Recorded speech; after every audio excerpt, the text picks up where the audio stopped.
వ్యాధులను నివారించి బాధలను నిరోధించి ఆర్తులకు సేద తీర్చినావు.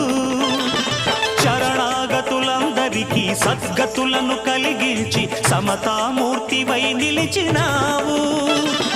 వ్యాధులను నివారించి బాధలను నిరోధించి ఆర్తులకు సేద తీర్చినావు. శరణాగతులందరికీ సద్గతులను కలిగించి సమతామూర్తివై నిలిచినావు. భిక్ష స్వీకరించి ప్రాణభిక్ష పెట్టినావు. కదిలే కళ్యాణ రాశి నీవు.